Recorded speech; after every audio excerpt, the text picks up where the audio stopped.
in which people with disabilities participate, including workforce development, vocational rehabilitation, Medicaid, and Social Security. The policy brief concludes with a list of action steps so that each of these identified systems can partner with state ABLE programs to improve employment outcomes for ABLE-eligible individuals. Contents Introduction. 1. Overview of the Achieving a Better Life Experience. ABLE. ACT. 3. Important provisions of the ABLE Act.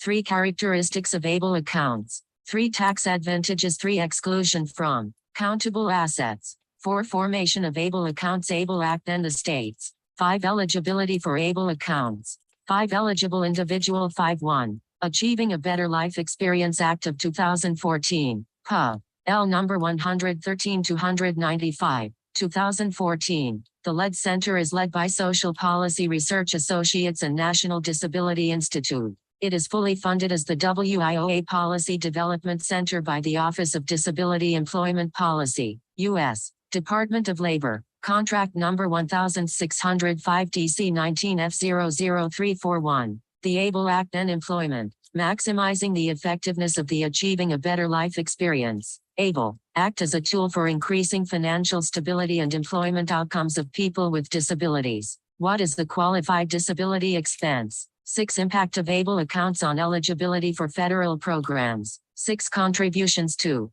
ABLE accounts. 7. Size limits. 7. Able to work provisions. 7. General impact of ABLE accounts on working adults with disabilities. 7. The ABLE ACT and vocational rehabilitation. 8. Introduction. 8. ABLE Act and vocational rehabilitation recommendations. 9. The ABLE ACT and Medicaid funded services. 11. Introduction. 11. ABLE Act and Medicaid funded HCBS recommendations. 12. The ABLE ACT and SSI/SSDI. 15. Introduction. 15. ABLE Act and Social Security beneficiary recommendations. 16. The ABLE ACT and Workforce Development System. Title I. 17. Introduction. 17. ABLE Act and Workforce Development System. Title I. Recommendations. 18. ABLE Improvement Bills and Employment. 20. Conclusion. 20. ABLE ACT.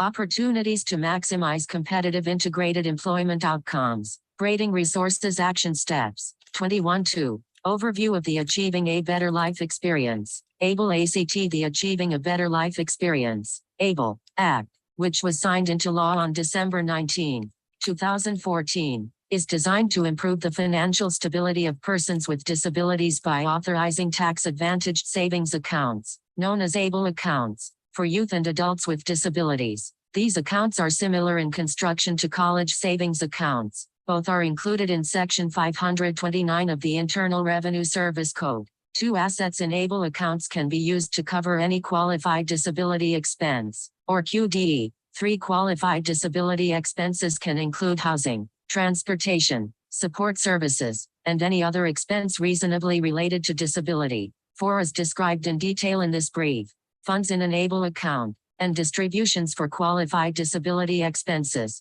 will largely not be taken into consideration when determining eligibility for federally funded means-tested benefits, including supplemental security income, SSI and Medicaid.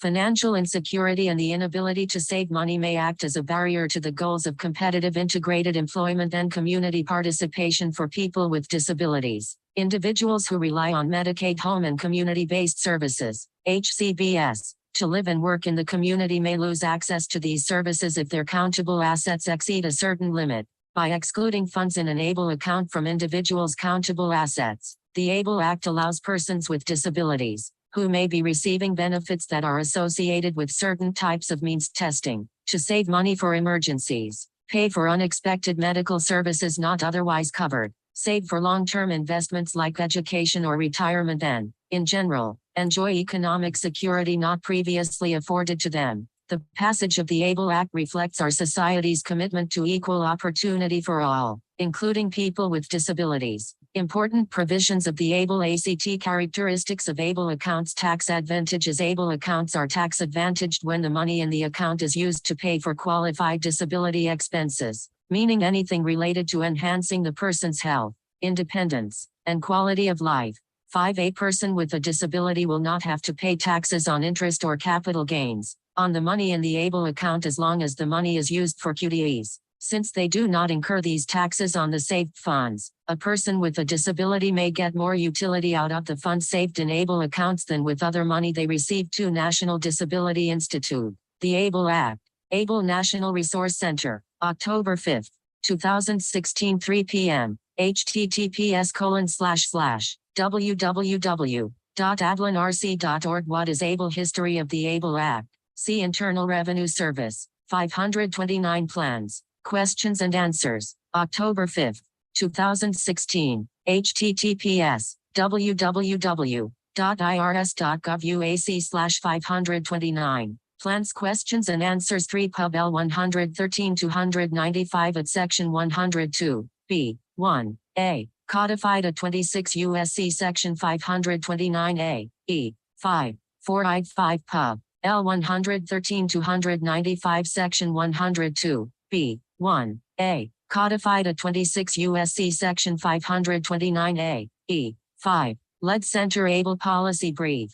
January, 2020. 3. ABLE account funds are tax deferred when the money is not used to pay for a qualified disability expense. That is, if a person with a disability makes a withdrawal from an ABLE account, but does not use that money toward a qualified disability expense, the individual must then pay any applicable taxes on the earnings portion of the withdrawn assets. Non-qualified distributions which are retained beyond the month of distribution are counted as an asset and can affect means-tested benefits. Exclusion from countable assets. A key feature of ABLE accounts is that it is possible to save money in them that is not counted for the purposes of applying for and maintaining some federal benefits. Funds in the ABLE account will not count against the beneficiary when determining his/her eligibility or continued eligibility for federally funded means-tested benefits. That being said, there is one exception that specifically applies to ABLE account owners who are also receiving supplemental security income. For these individuals, only the first $100,000 in an ABLE account will be disregarded.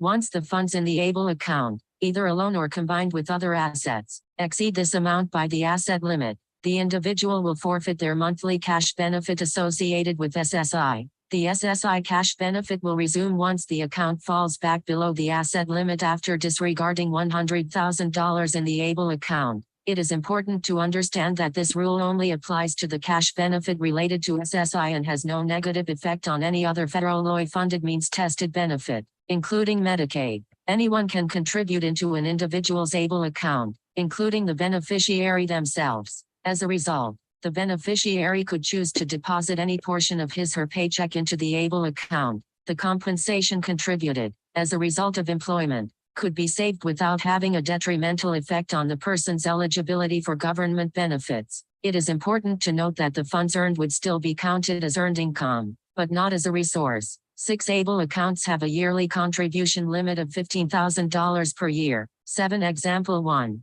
Megumi makes $15,078 a year, which is close to the federal minimum wage. She is enrolled in a Medicaid buy-in program, allowing her to earn more than $14,000 a year. SSI's income threshold for non-blind individuals is $1,220 per month, or $14,640 per year, assuming she has less than $2,000 in other countable assets, not including exempt assets like her house or car. Megumi could contribute $6,000 per year to an ABLE account and her parents and relatives could contribute $9,000 per year, making up a total of $15,000. Megumi could thereby maintain eligibility for Medicaid while still maintaining a full-time job. Megumi's remaining income after her ABLE account contribution can be used to pay for other expenses. Example 2. Jordan makes $43,000 per year. He is enrolled in New York's Medicaid buy-in program, which has an income limit that is higher than $43,000.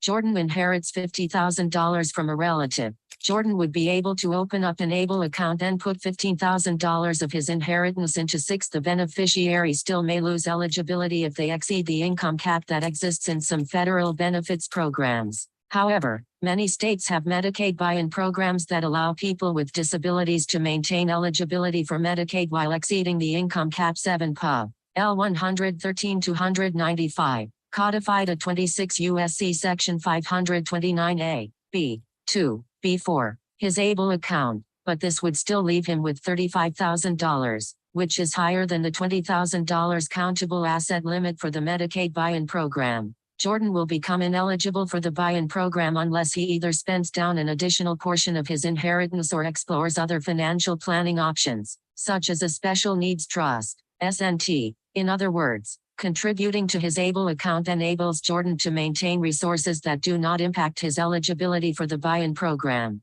Formation of ABLE accounts. ABLE Act and the state's ABLE accounts must be opened through individual state-sponsored ABLE account programs or in the District of Columbia. In order for a state or the federal district to sponsor an ABLE program, it must enact state or district-level enabling legislation. Once the state or district has enacted enabling legislation, it may take some time before the program is ready to start accepting applicants. Most programs are not fully operational until at least a few months after ABLE legislation has been enacted. There are no residency requirements in most ABLE programs. This means that most ABLE programs are open to people living outside of the state or the federal district, as long as they are otherwise eligible for an ABLE account. However, some states limit eligibility for their ABLE account programs to state residents. Florida, for example, has only opened its ABLE program to state residents. Example, Kim has a disability and lives in North Carolina. Kim's disability occurred before age 26 and Kim receives SSI benefits.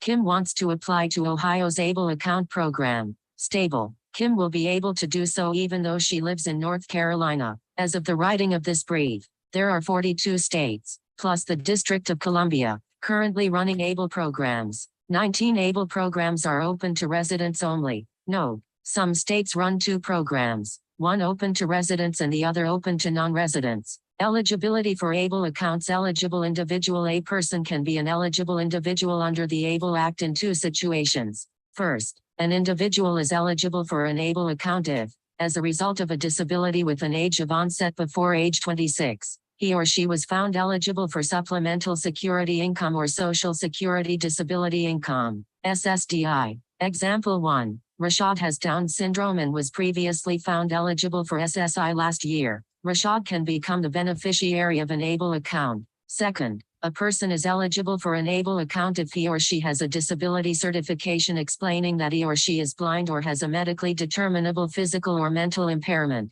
which results in marked and severe functional limitations, and which can be expected to result in 5. Death or which has lasted or can be expected to last for a continuous period of not less than 12 months, and that this blindness or other disability also had an age of onset before age 26. Example 2. Maria has autism and is not eligible for SSI or SSDI because she exceeds their earned income thresholds. She obtained and has on file a disability certification, signed by her physician, saying that she has autism and acquired the disability before the age of 26. Maria can apply for an ABLE account. Unlike SSI or SSDI eligibility, there is no requirement that a person applying for an ABLE account be limited in their ability to work. However, ABLE is particularly useful when a person is jointly eligible for both ABLE and federal benefits programs, as ABLE accounts enable account holders to save money while retaining eligibility for those programs. The eligibility requirements for these benefits programs should be taken into account when setting up ABLE accounts. Potential ABLE beneficiaries may, for example, take advantage of state Medicaid buy-in programs, which allow them to continue to qualify for Medicaid while working even if they are not eligible for SSI or SSDI. What is a qualified disability expense? A qualified disability expense can include a wide range of types of expenses. If the money in an ABLE account is used to pay for a qualified disability expense, that money will be exempt from income taxes and interest and capital gains taxes. Expenses such as education, transportation, personal assistance and healthcare services, and housing all qualify as a QDE. Example, Phyllis has an ABLE account and needs transportation to and from work. She also needs to pay for work clothes. Each of these expenses would be a QDE and Phyllis would be able to use her ABLE account to pay for them both. These withdrawals from her ABLE account would be tax exempt at the end of the year. Impact of ABLE accounts on eligibility for federal programs. ABLE account owners, who may also be SSI beneficiaries, can save up to $100,000 in their account without losing eligibility for SSI. This initial $100,000 would not count towards the asset limit in the SSI program. When the ABLE account goes over $100,000 by an amount which exceeds the resource limit, either alone or with other assets. Any additional assets in the account will count towards the SSI asset limit and may cause a suspension of this benefit until his resources decrease. ABLE savings of any amount does not impact eligibility for any other federally funded, means-tested benefit or program such as Medicaid or a Medicaid buy-in. Free application for Federal Student Aid, FAFSA, Supplemental Nutrition Assistance Program, SNAP, benefits commonly known as food stamps, or Housing and Urban Development Section 8 housing benefit programs. Example, Jacob gets SSI benefits, which have a $2,000 limit on countable assets. Together, Jacob and his family can contribute up to $15,000 per year to his ABLE account. If Jacob has, at most, $1,000 in his bank account monthly and no other countable assets of his own, his ABLE account 6 balance can reach up to $101,000 without impacting Jacob's eligibility for SSI monthly payments. Contributions to ABLE account size limits. An ABLE account can contain up to the size limit that the state has established for 529 college savings accounts. This amount is up to $529,000. Additionally, the ABLE account owner, their friends, and families can collectively contribute only $15,000 in total per year to the ABLE account. Additionally, an employed ABLE account owner may contribute even more under the Able to Work Act. As a result, unless the yearly contribution limits are later changed by legislation, reaching the size limit could take decades of making regular maximum contributions for most individuals. Able to Work provisions. In accordance with the ABLE Tax Cuts and Jobs Act of 2017, ABLE account owners who work may contribute their earnings or an additional $12,140, whichever is less, into their ABLE accounts, if they or their employer have not contributed into an employer-sponsored retirement plan in that calendar year. Residents of Alaska can contribute $15,180 and residents of Hawaii can contribute $13,960. Employer-sponsored retirement plans are defined as 401A, 403A, 403B or 457B plans. General impact of ABLE accounts on working adults with disabilities. ABLE accounts create several economic options for people with disabilities that were previously unavailable. First, people with disabilities will now have savings that they can use for emergencies or other sudden expenses, often referred to as rainy day funds. A July 2017 survey conducted by National Disability Institute, NDI, a nonprofit whose main focus is the impact of disability on financial stability, found that people with disabilities were 30% less likely than people without disabilities to have enough saved funds to cover their expenses for 3 months. More than half of all persons with disabilities were also certain that, in the event of an emergency, they could not come up with $2,000 to pay an unexpected expense. 9. Lack of savings for sudden expenses can make it harder to keep a job. For example, if a person lacks rainy day savings and uses a car to commute to work, that person might not be able to fix the car in the event of a sudden breakdown and thus might lose their job. In the event of a sudden health care emergency, a person without rainy day funds may run into difficulty either if they lose. 8 examples include vocational rehabilitation, to be discussed later. 9. Nicole Conroy, Elizabeth Jennings, Catherine McDonald, Michael Morris, Financial Capability of Adults with Disabilities. Findings from the FINRA Investor Education Foundation 2012 National Financial Capability Study, National Disability Institute, 2014, https://www.nationaldisabilitoinstitute.org WP Content Upload /2019/01/NDI FINRA Report 2017 PDF 7. Wages due to lost work time or if their out-of-pocket health care expenses are unexpectedly high. This sudden financial crisis may interfere with the person's ability to pay for transportation to work or other work-related expenses, leading to job loss. Asset caps for SSI programs and Medicaid buy-in programs are often very low, making it impossible to save for unexpected expenses. Since the ABLE Act enables people to accumulate savings beyond those asset limits, it may help people with disabilities retain employment by allowing them to save for these expenses. Second,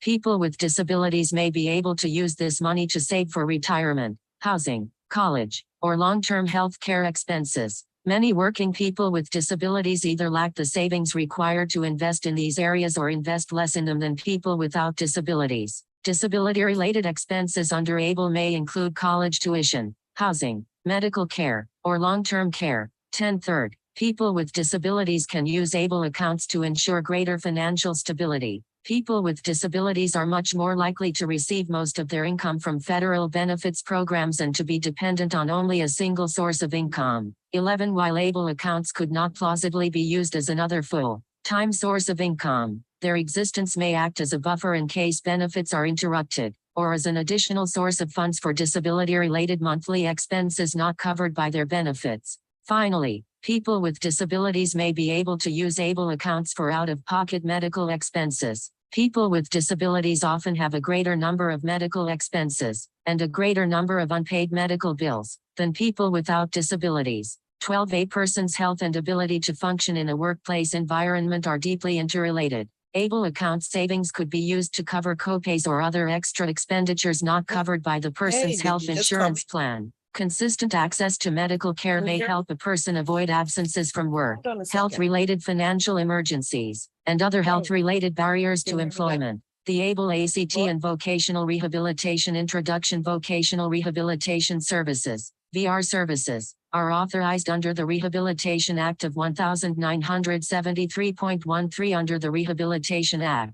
Each state creates a vocational rehabilitation agency which delivers VR services to people with disabilities, for the purposes of gaining and maintaining employment. 14. VR services can consist of any number of different services that help prepare people with disabilities for future gainful employment. 15. VR is the primary source of public funding. 10. Pub. L. 113-295, codified at 26 U.S.C. Section 529A, E. 5. Lists education among examples of disability-related expenses. 11. Financial capability of adults with disabilities at 24. 12. Financial capability of adults with disabilities at 22. 13. Rehabilitation Act of 1973. 29 U.S.C. Section 720, 2016. 14. Rehabilitation Act of 1973. Pub. L. Number 93-112 Section 2, 1973. Original text without subsequent amendments. Retrieved from https://www.eeoc.gov history/35 Thello Rehab Act 1973 HTML 1529 USC Section 723. 8. For supported employment services and job training services for people with disabilities. 16. They are also one of the only sources of public funding that focuses solely on employment services. The Rehabilitation Act has been amended and reauthorized multiple times, most recently by the Workforce Innovation and Opportunity Act, WIOA, in 2014. 17. WIOA ensures that VR services are focused on competitive integrated employment as a preferred outcome for people with disabilities and expands the number of people who receive VR services, particularly with respect to transition-aged youth. A person is eligible for VR if they have a disability with a significant physical or mental impairment that creates barriers in gaining or maintaining employment. 18. The disability need only be severe enough to make it difficult to attain employment, rather than severe enough to make the person eligible for SSI or SSDI. 19. ABLE ACT and Vocational Rehabilitation Recommendations. The following recommendations discuss how ABLE accounts may be used in conjunction with VR services to maximize employment outcomes for people with disabilities. These recommendations also discuss policies that state VR programs could adopt with regard to ABLE accounts, in order to support ABLE account owners and avoid conflicting with the ABLE Act's provisions. Recommendation 1. VR agencies should not take a person's ABLE account funds into account when determining the person's financial need for the purpose of program eligibility. 4 CFR Section 361.54, b. allows VR agencies to consider the beneficiary's level of financial need when determining how much of the cost of services it will pay. Several services are not subject to this financial needs test, including diagnostic services, counseling, guidance and job referral services, job placement services, and any auxiliary aids and services. 20. People who receive federal needs-based benefits programs, such as SSI or SSDI, are also exempt from financial needs testing and are not required to provide any financial contribution as a condition of receiving services. 21. Section 103 of the ABLE Act states that for the purpose of determining eligibility to receive, or the amount of, Any assistance or benefit authorized by such provision to be provided to or for the benefit of such individual any amount, in the ABLE account, any contributions to the ABLE account of such individual, and any distribution for qualified disability expenses shall be 16 Anru, Jessica Rast, K.A. Anderson, and Paul Shattuck, A.J. Drexel Autism Institute, National Autism Indicators Report, Vocational Rehabilitation Aid, Life Course Outcomes Research Program, 2016, 17 Workforce Innovation and Opportunity Act, Pub. L113-128, 2014, 1829 U.S.C. Section 722, 1, 1929 U.S.C. Section 705, 20, A 2034 CFR 361.54, B, 3, 2134 CFR 361.54, B, 3, 2, 9, disregarded. 22 Vocational rehabilitation services are authorized by the Federal Rehabilitation Act of 1973 and use a combination of federal and state funds, despite being generally provided by individual states. Therefore, ABLE account funds should be ignored when determining the beneficiary's level of contribution to VR services. Example, Abed is unemployed and just out of high school. Abed wants to use VR services to get a job in the community.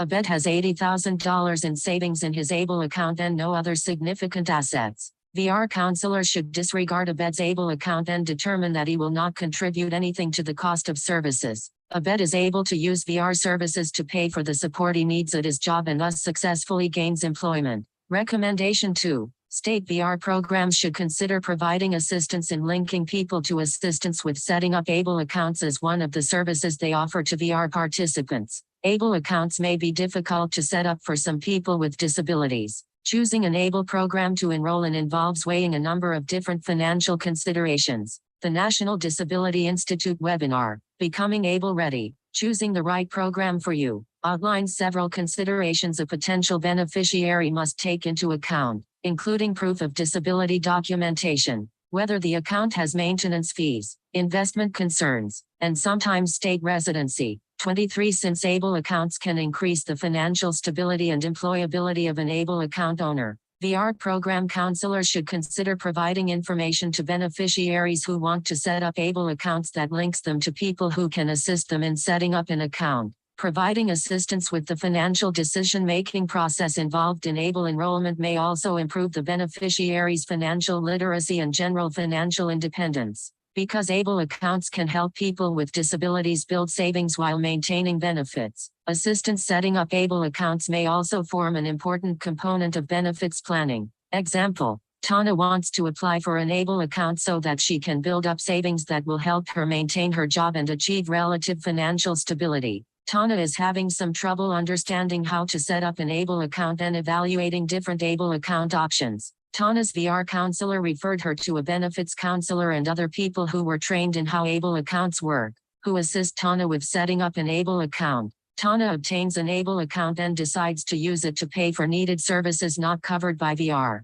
Recommendation 3. VR funds and other funds placed in a person's ABLE account can both be used to cover employment services, ensuring that a greater number of people with disabilities are eligible for VR. State VR agencies, when they cannot serve everyone, create an order of selection to determine 22 Pub. L113-295 at Section 103, codified at 26 U.S.C. Section 529A23 ABLE National Resource Center, Becoming ABLE Ready, Choosing the Right Program for You, https://www.ablenrc.org WP Content Upload /2019/07/ANRC Choosing the Right ABLE Program, 2018 PDF 10, which individuals they will prioritize for receiving services. 24 The states are required to do this by the Rehabilitation Act itself.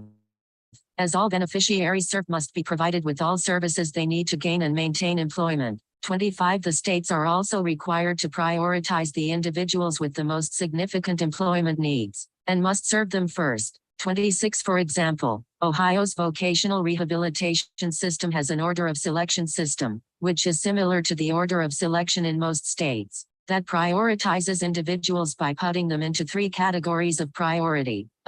Most significant disability, B. Significant disability, and C. Other eligible individuals. 27 individuals with the first level of priority are more likely to receive services. Individuals in the second level of priority are typically put on a waiting list, and individuals in the third level of priority often do not receive services at all. 28. However, there may be situations where a state VR program would help a person determine which services they need, but the person does not have a significant enough disability to be served by VR due to the state's order of selection. In that situation, the money saved in an ABLE account can act as an extra layer of financial security while the person awaits services. Likewise, the money saved in an ABLE account could be used for additional job coaching services when the VR services are exhausted and the individual does not qualify for any other state supports or services such as Medicaid waiver services. Example, Ehuang has a traumatic brain injury and has an ABLE account in Ohio.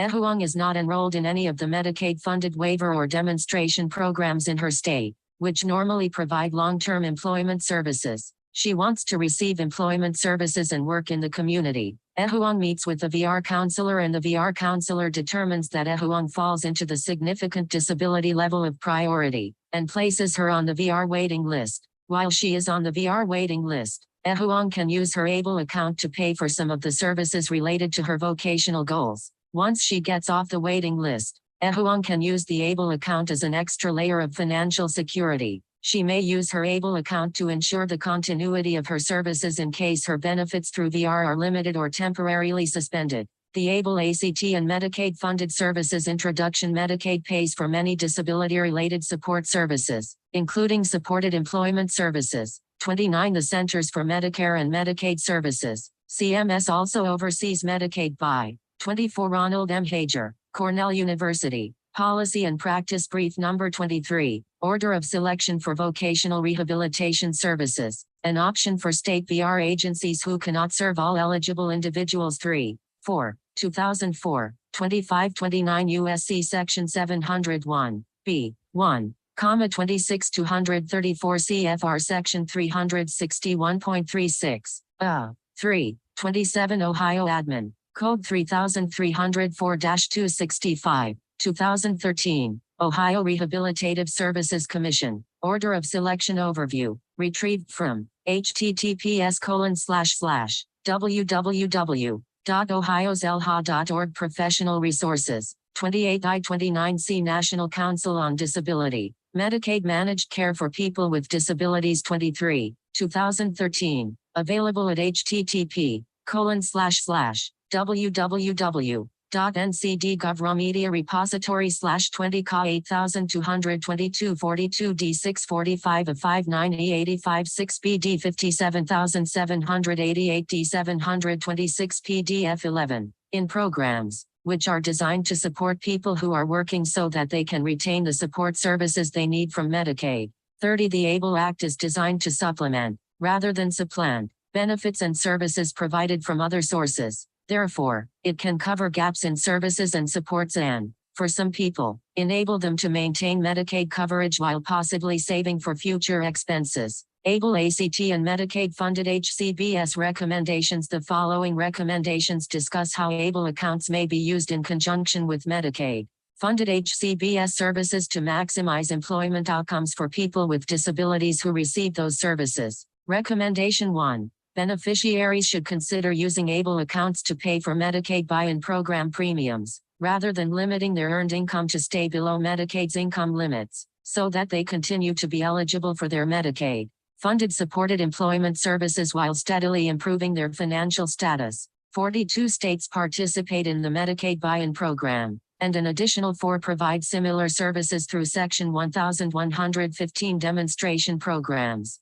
31. These programs allow individuals with disabilities earning greater than Medicaid's income limits to continue to qualify for Medicaid by meeting certain requirements and paying a premium. Normally, this includes only people with disabilities making at or below 133% of the poverty line. In states that have expanded Medicaid, or individuals who qualify for SSI or SSDI qualify for Medicaid. Medicaid buy-in programs allow people with disabilities to continue to use Medicaid as long as they meet all disability-related requirements for SSI in every respect other than the income and asset limits. 32 Medicaid buy-in programs typically have their own income limits, above which a person is no longer eligible for the program. The income limits depend upon the specific state's Medicaid buy-in program. 33 Individuals in Medicaid buy-in programs must buy into Medicaid by paying a state-specific premium for Medicaid services. 34 The programs also often have asset caps, which are set by the state.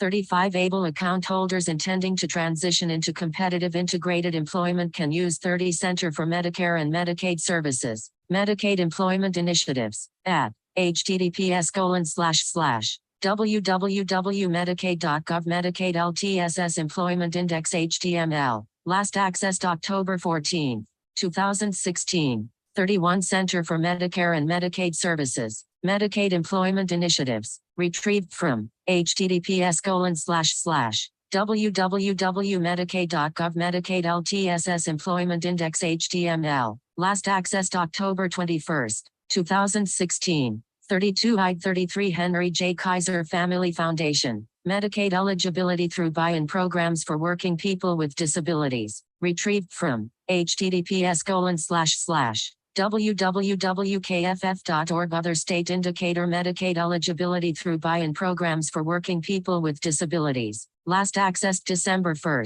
2016. 34 See Office of the Assistant Secretary for Planning and Evaluation, ASP. HHS 100-00018, Medicaid Buy-in Programs, Case Studies of Early Implementer States, May 2002, retrieved from https://asp.hhs.gov Basic Report Medicaid Buy Programs Case Studies Early Implementer States 35 Henry J. Kaiser Family Foundation 12, They're able accounts to pay premiums for Medicaid buy-in programs, thus maintaining eligibility for Medicaid-funded employment and health insurance supports. As they earn more, they can use their ABLE accounts to build up savings without being concerned about the asset caps for the Medicaid buy-in program. If their incomes fall below the threshold for traditional Medicaid, they may switch back to traditional Medicaid to save on premiums without having to spend down the money they have saved in their ABLE account. Example: Richard lives in Illinois, a state that has a Medicaid buy-in program.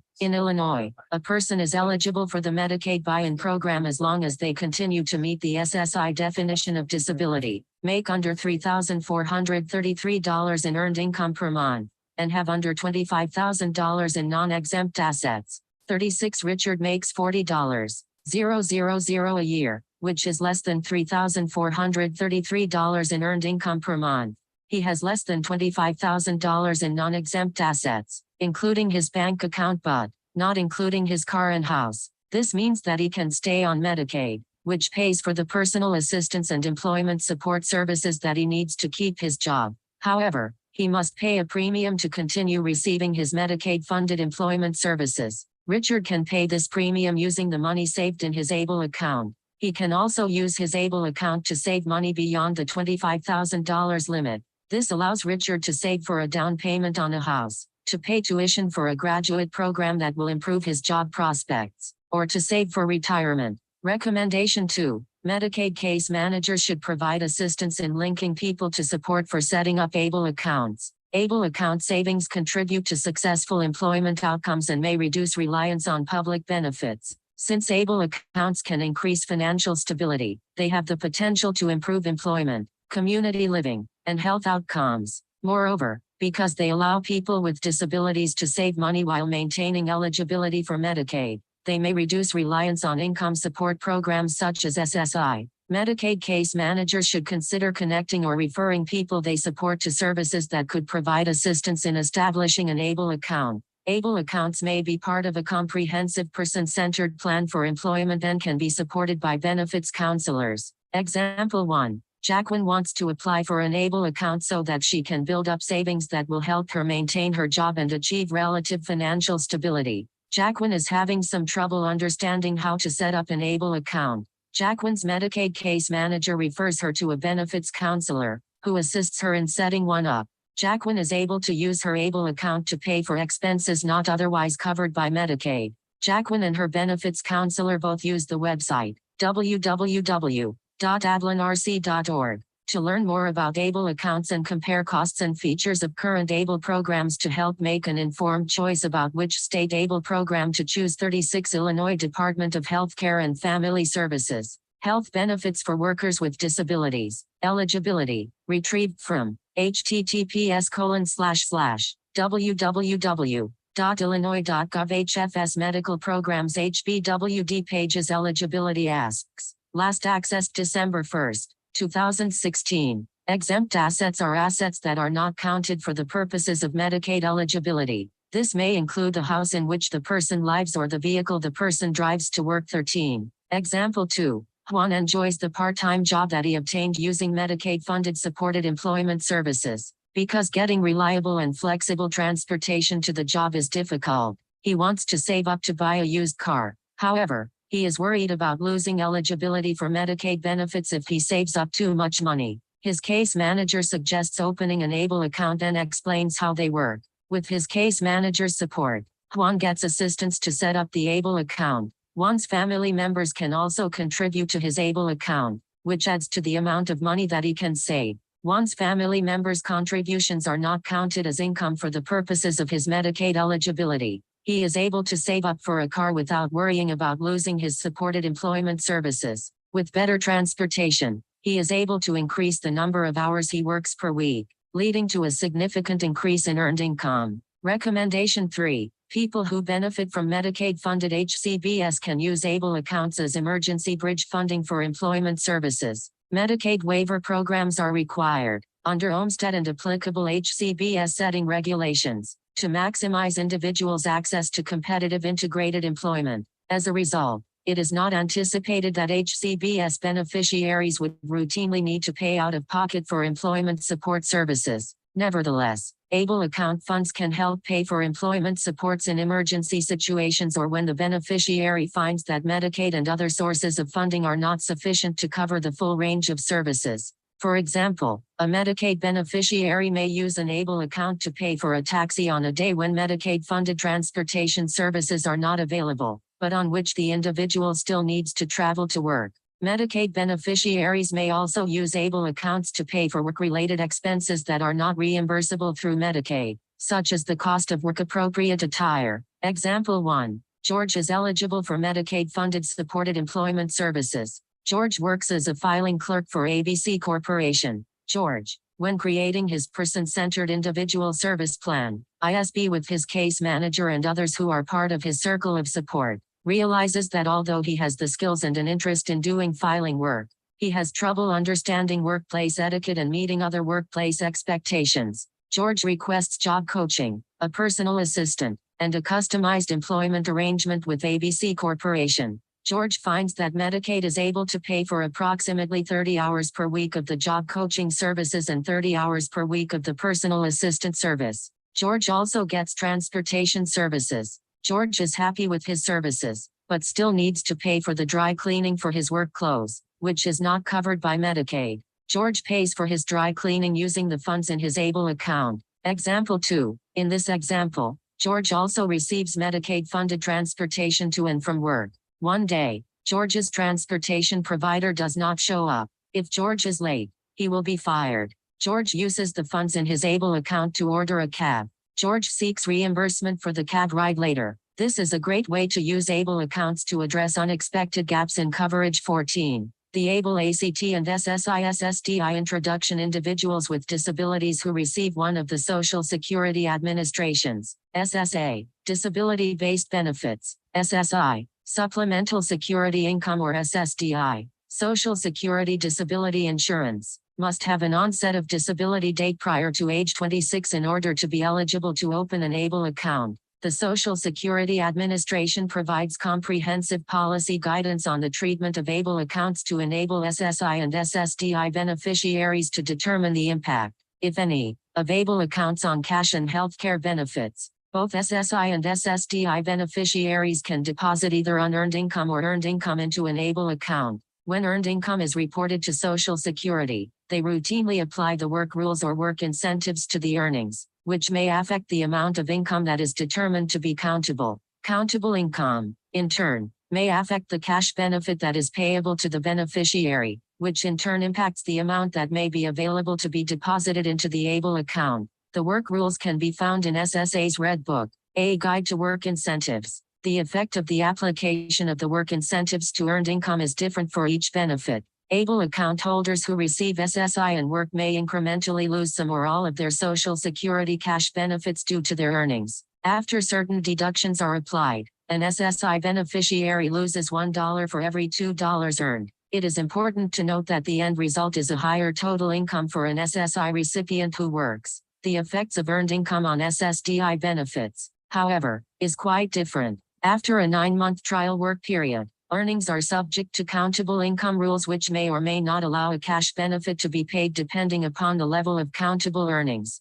Under both programs, cash benefits are incrementally affected, providing beneficiaries time to plan for changes to their cash benefit and to get support from a benefits counselor. The work incentives include employment support provisions, available under both SSI and SSDI. This incremental change in benefit status allows an individual to plan their decreased dependency on Social Security cash benefits. Unfortunately, there is not a magical number to point to as an earnings cap under either program since work incentives and other factors play key roles. Working ABLE account holders who receive SSI and/or SSDI will require high-quality benefit planning information to make informed decisions. Individuals may access free benefits planning services from a number of sources. For example, the SSA Ticket to Work program, vocational rehabilitation, American Job Centers, developmental disabilities, behavioral health, centers for independent living, and other agencies that may have certified benefits planners on staff.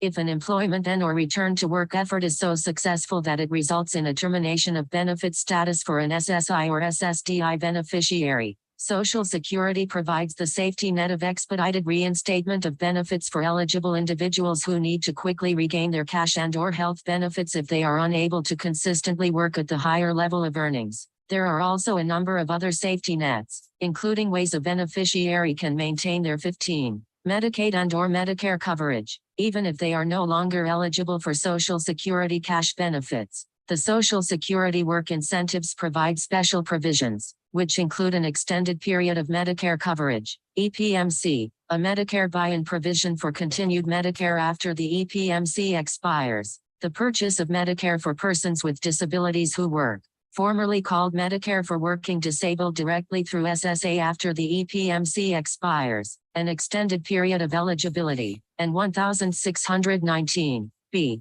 for continued Medicaid eligibility. This latter provision means that SSI beneficiaries who have earnings too high for a SSI cash payment may be eligible for Medicaid. To be eligible, they have to have been eligible for an SSI cash payment for at least 1 month, still meet the disability requirement, still meet all other non-disability SSI requirements, need Medicaid benefits to continue to work, and have gross earnings that are insufficient to replace SSI, Medicaid, and public LOI-funded attendant care services. Most states also offer a Medicaid buy-in program for working persons with disabilities. It is important to remember that SSDI benefits are paid from the trust funds and are not means-tested benefits. An ABLE account does not impact SSDI cash benefits. Conversely, SSI cash benefits are paid from the general tax revenues and are means-tested. Therefore, there are resource limits for SSI eligibility. Liquid resources are counted and would include cash, money in a bank account, and investments such as stocks, bonds, and mutual funds.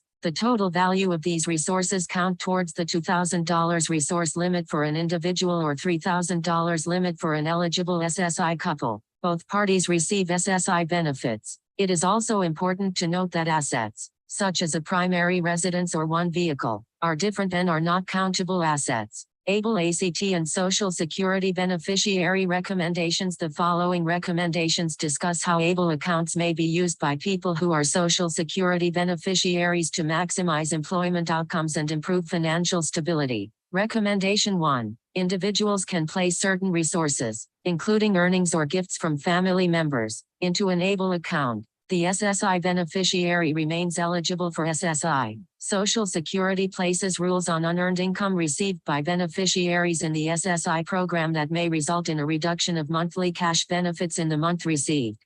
For ABLE account owners, unearned income deposited by family members and others into ABLE accounts will be disregarded. Interest, dividends, or an appreciation in value earned in the ABLE account is also disregarded. SSI recipients are held to asset rules. The resource limit for SSI recipients is $2,000. Individual, up to $100,000 saved in ABLE accounts does not count toward the SSI resource limit. Therefore, individuals receiving SSI can still place monetary gifts from family members or savings from previous jobs into ABLE accounts. They can then use the money in their ABLE accounts to pay for any qualified disability expense, including some employment-related expenses. A benefits planner can provide information to weigh the advantages of paying for employment-related disability expenses from an ABLE account or deducting the costs as work incentives to reduce countable income. 16. Example: Rebecca has a significant disability and is an SSI recipient. She creates an ABLE account in preparation of working and saving money for her future.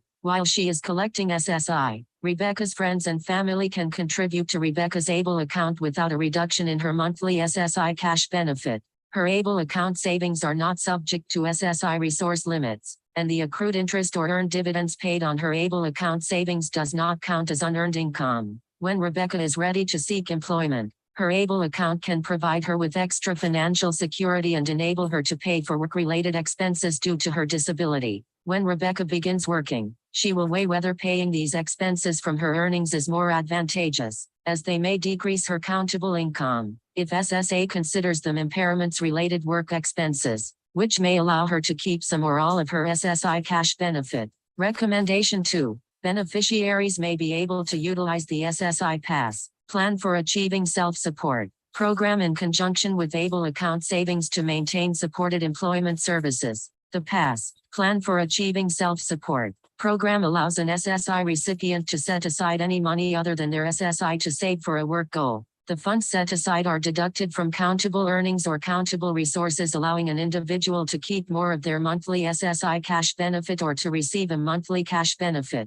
For individuals receiving supported employment services, PASS plans allow the individual to set aside part of their earnings to pay for their own supports. PASS plans are time-limited. Aligning a PASS plan with an ABLE account will allow an individual to make long-term plans for obtaining and maintaining employment along with the critical supports needed for ongoing success. The ABLE ACT and Workforce Development System. Title I. Introduction. The reauthorized Workforce Development System signed into law as the Workforce Innovation and Opportunities Act, WIOA, Public Law 113-128. Places renewed emphasis on offering strategies to serve individuals with barriers to employment, including youth and adults with disabilities. Financial assistance provided to states requires effective and meaningful participation of youth and adults with disabilities in all services and supports provided at American Job Centers, AJCs, and through one-stop partner agencies and organizations. WIOA requires that financial literacy education be made available to participating adult job seekers, including individuals with disabilities,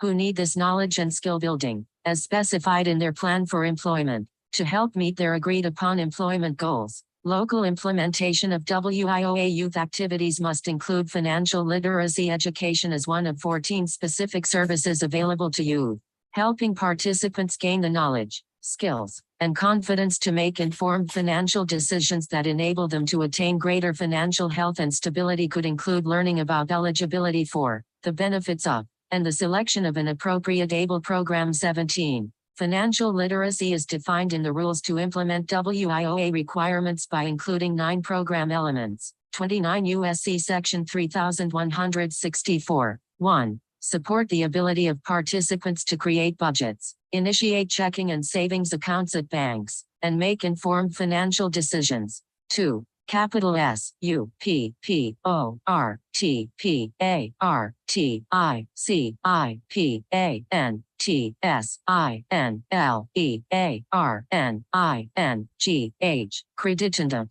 including student loans, consumer credit, and credit cards. 3. Capital T E A C H P A R T I C I P A N T S A B O U T T H E S I G N I. What their rights are regarding their credit and financial information. how to determine the accuracy of the credit report and how to correct inaccuracies, and how to improve or maintain good credit.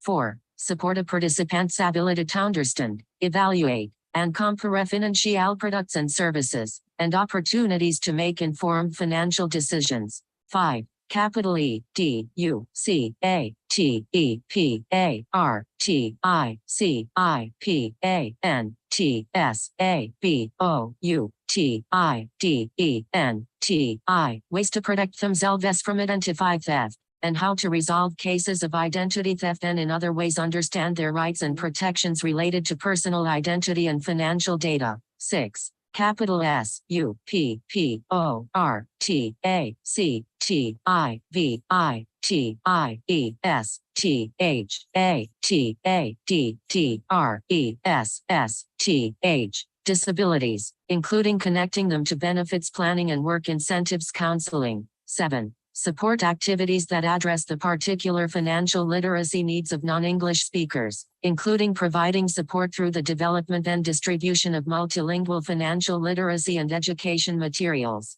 8. Capital P, R, O, V, I, D, E, F, I, N, A, N, C, I, A, L, E, D, U, C, A, T, I, O, N, T, H, A, T, I, timely, and provide us opportunities to put lessons into practice, such as access to safe and affordable financial products that enable money management and savings. And 9. Capital I, M, P, L, E, M, E, N, T, O, T, H, E, R, A, P, P, R, O, A, C, H, E, S, T, O, H, E, L, P, skills, and confidence to make informed financial decisions that enable them to attain greater financial health and stability by using high quality, age-appropriate, and relevant strategies and channels including, where possible, timely and customized information, guidance, tools, and instruction. ABLE ACT and Workforce Development System. Title I Recommendations. The following recommendations discuss how ABLE accounts could be used in coordination with WIOA services to improve competitive, integrated employment outcomes for youth and adults with disabilities. State and local workforce development boards can explore ways to increase awareness, understanding, and establishment of ABLE accounts for eligible youth and adults with disabilities to support career pathways and continued skills development to improve employment results. Recommendation 1. State and local workforce development boards could explore partnerships with their state ABLE program to improve recruitment of eligible 18 individuals and work together on helping individuals set financial goals to improve employment outcomes. 42 states, plus the District of Columbia, have established ABLE programs. An ABLE account could be a first step to setting financial goals that focus on skills development to help an individual become more competitive for a job with a career path, covering expenses not covered by mandated partner agencies under WIOA. At state and local workforce development board levels, the state ABLE program manager could be invited to present at a board meeting on their education and outreach efforts, and suggest possible collaboration options including offering joint trainings on setting financial goals to improve educational and/or employment outcomes, in addition to providing information on how to open ABLE accounts. Example, James is participating in a summer youth on the job training program, receiving a paycheck every 2 weeks. This is the first time James has earned income. He has been receiving SSI benefits, for which he was required to prove that he was unable to work in order to be eligible. The state ABLE program has teamed up with the local bank and credit union to offer financial literacy education classes, which James learns about from his summer youth program counselor. James opens an ABLE account with funds coming from his paycheck. He has a long-term goal to move into an apartment of his own. He can finally save more than $2,000, which has been his asset limit to remain eligible for SSI. He asks his parents and his brother to also contribute to his ABLE account to help him achieve his financial goal. Recommendation 2. The American Job Centers can collaborate with the state ABLE program and banks to offer job seekers financial literacy education that includes information about the benefits of an ABLE account to help obtain or retain valued employment outcomes. As part of adult career services under WIOA, financial literacy education is one of over 10 specific services that should be provided to a job seeker, if determined to be appropriate in order for an individual to obtain or retain employment. 29 U.S. Code Section 3174. A state-able program and banks are potential collaborators to offer financial literacy education to help the targeted audience make informed decisions about able accounts and other financial products. Example: Mary has enrolled in a community college to improve her computer skills with the goal of earning a certificate in software development. This will be a new career pathway for her with great job prospects. Her AJC counselor has supported her with job training funds, but she needs to buy a computer, have access to the internet, and save for her own means of transportation as the paratransit program she uses is very unreliable. Mary learns about able accounts from financial literacy classes offered by United Way, in collaboration with the local bank,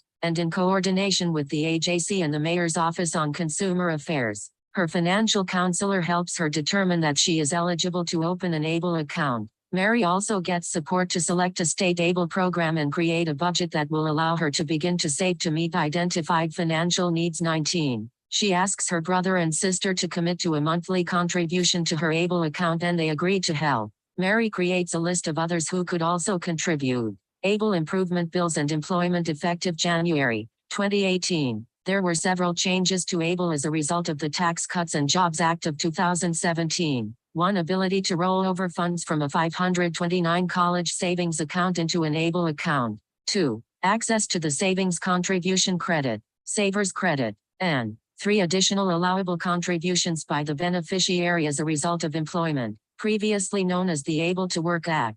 In addition, in March 2019, the Able Age Adjustment Act was introduced to increase the age of eligibility to open an able account up to 46 years of age. Conclusion: the Achieving a Better Life Experience Act is a transformative law with great potential. Its tax-advantaged disability savings accounts allow people with disabilities to save money for a wide variety of future expenses that can support their competitive integrated employment, and be used for everything from emergencies to community living expenses to health care expenses. Funds can even be used to cover the costs of benefits planning and financial counseling and/or coaching. For millions of eligible individuals with disabilities and their families, contributions to an able account will be a down payment on greater freedom, productivity, and quality of life, both short-term and long-term, depending on individual goals and aspirations. The following methods of using able accounts are recommended to maximize employment and leverage support from service systems, as needed. 1. Vocational rehabilitation staff can connect beneficiaries with organizations and individuals who can assist them in signing up for able accounts.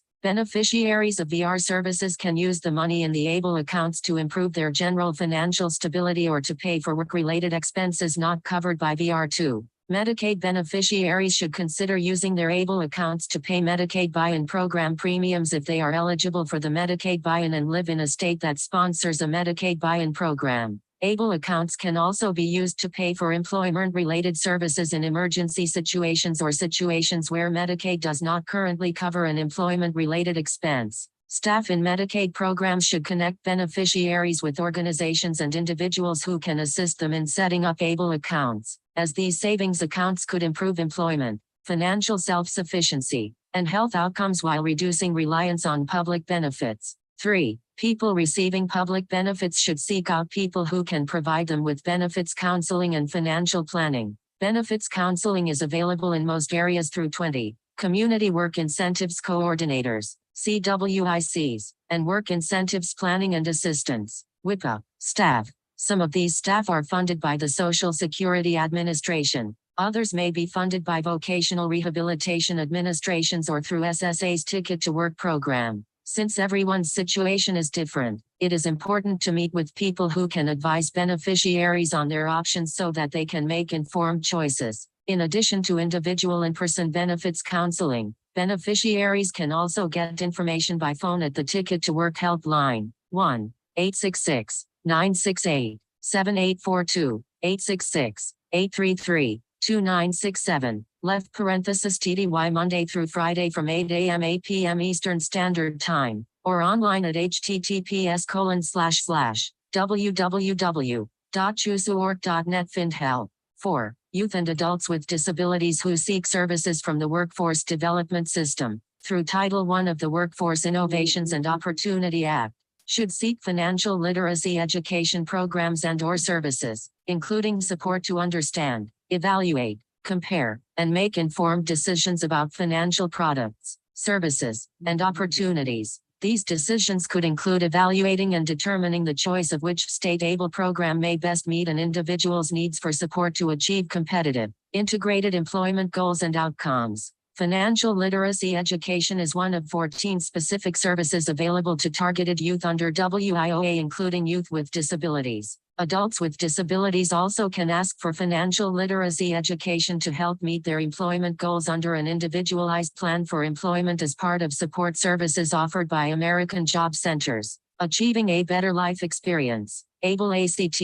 Opportunities to maximize competitive integrated employment outcomes. Grading resources action steps. The following offers a set of action steps for each of these 4 systems to consider in order to benefit ABLE eligible individuals with disabilities. 1. Vocational Rehabilitation System. The state VR agency enters into a partnership with the state ABLE program to train VR counselors about the benefits of an ABLE account in meeting employment goals, offering information and educational resources to be shared with clients. VR counselors provide assistance to their clients in identifying the benefits of an ABLE account in meeting employment goals and making informed decisions about selecting the most appropriate state ABLE program to meet their needs. 2. Medicaid System. The State Medicaid Agency. The State Agency for Intellectual and Developmental Disabilities Services. The State Behavioral Health Agency and the state ABLE program can develop partnerships to increase awareness and understanding of the benefits of an ABLE account. These include sharing information resources and conducting staff training to build knowledge of ways an ABLE account can support employment results by covering the cost. 21.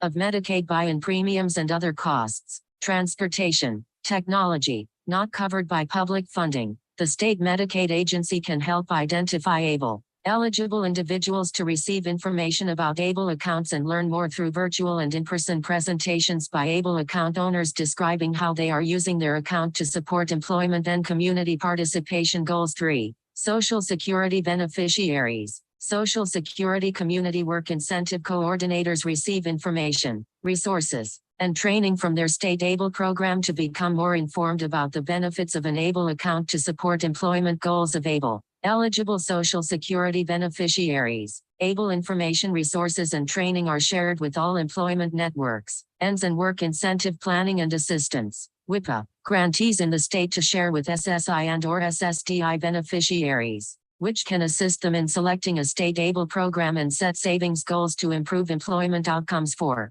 Workforce Development System. State and local workforce development boards can develop a partnership with their state ABLE program and banks to offer financial literacy education that includes learning about the benefits of an ABLE account. 2. Support employment goals for eligible youth and adults with disabilities. American Job Centers can develop a partnership with their state ABLE program and a local bank to offer job seekers financial literacy education required under Title I of WIOA that helps adults with disabilities to open ABLE accounts to cover the costs of unmet financial needs that support employment goals. To learn more about the ABLE Act and state ABLE programs, visit the ABLE National Resource Center, www.ablenrc.org. Document credits. This document was originally written by Kelly Israel, policy analyst, and Samantha Crane, Director of Legal and Public Policy, Autistic Self-Advocacy Network, ASIN, and Michael Morris, Christopher Rodriguez, Elizabeth Jennings, and Rebecca Salon from the LED Center.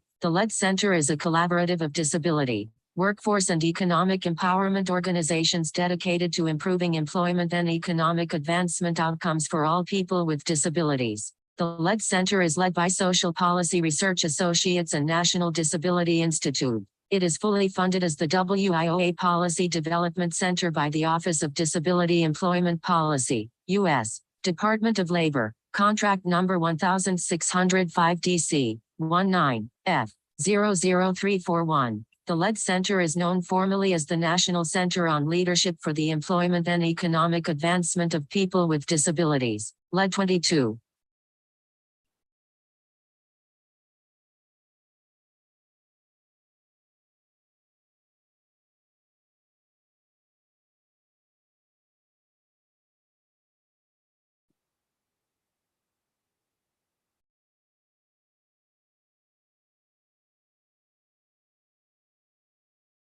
Skip to content about US LED on. News. Subscribe. Advanced Search. Workforce Development, Financial Empowerment, Employment Strategies. About the LED Center, the National Center on Leadership for the Employment and Economic Advancement of People with Disabilities. LED is a workforce innovation and opportunity act. WIOA Policy Development Center. The LED Center delivers policy research and recommendations, technical assistance, and demonstration projects to promote inclusion and equity, and facilitate the adoption and integration of inclusive WIOA programs, policies, and practices. The LED WIOA Policy Department Center is led by National Disability Institute and is fully funded by the Office of Disability Employment Policy, U.S. Department of Labor. Grant number OD 38977 to 892275-411. Commitment to diversity, equity, and inclusion. The LED Center strives to advance systems-level change that results in competitive integrated employment, living wages, and economic advancement for people with disabilities.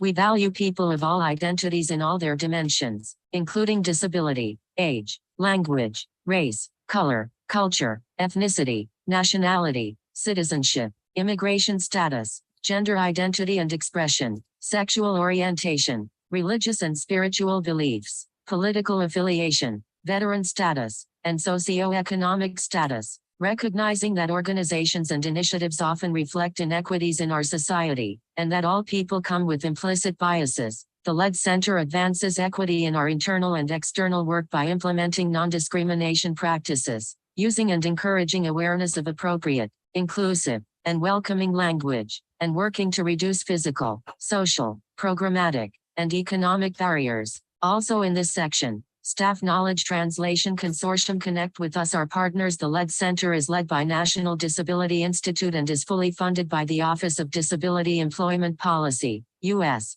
Department of Labor. Grant number OD 38977 to 892275-411.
Okay. Stop the share. Where's the share? Stop the share. That's right. So that was all about the ABLE account. It is something that's done in every state, but most people don't know about it. And they have a lot of people that would manage your finances and not train you how to use these products.